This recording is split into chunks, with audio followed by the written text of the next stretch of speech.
दोस्तों, गरुड़ पुराण के अनुसार हर जीव का पुनर्जन्म होता है, यानी वह फिर से जन्म लेता है। हिंदू धर्म शास्त्रों में ऐसा उल्लेख मिलता है कि जो इंसान जन्म लेता है उसकी मृत्यु अवश्य होती है।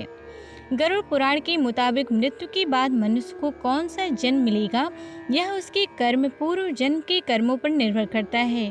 परंतु क्या आप जानते हैं कि मनुष्य मरने के बाद कौन सी योनि में जन्म लेता है, साथ ही यह उसके कौन से कर्म के अनुसार मिलता है?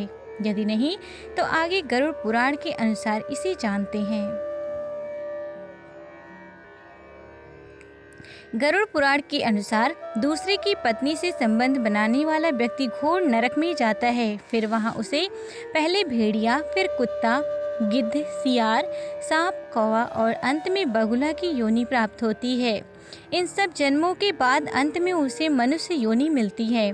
साथ ही बड़े भाई का अपमान करने वाले व्यक्ति को कौच नामक पक्षी के रूप में जन्म लेना पड़ता है। इतना ही नहीं, 10 वर्षों तक इसे इसी योनि में रहना होता है। फिर इसे मनुष्य तन की प्राप्ति होती है।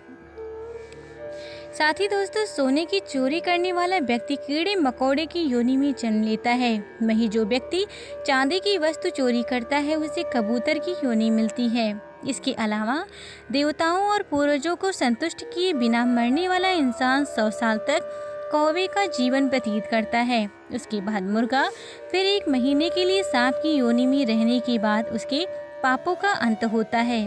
तब जाकर वह मनुष्य के रूप में जन्म लेता है। साथ ही साथ जो मनुष्य स्त्रियों की चोरी करता है उसे अगले जन्म में तोते की योनि प्राप्त होती है। वहीं जो व्यक्ति किसी शस्त्र से किसी की जान लेता है तो उसे गधे की योनि में जन्म लेना पड़ता है। उसके बाद वह हिरण का जीवन व्यतीत करता है और फिर उसकी हत्या भी किसी शस्त्र से ही होती है। फिर वह मछली, कुत्ता, बाघ और अंत में मनुष्य योनि को प्राप्त करता है। सुगंधित पदार्थ की चोरी करने वाला व्यक्ति छछूंदर की योनि में जन्म लेता है।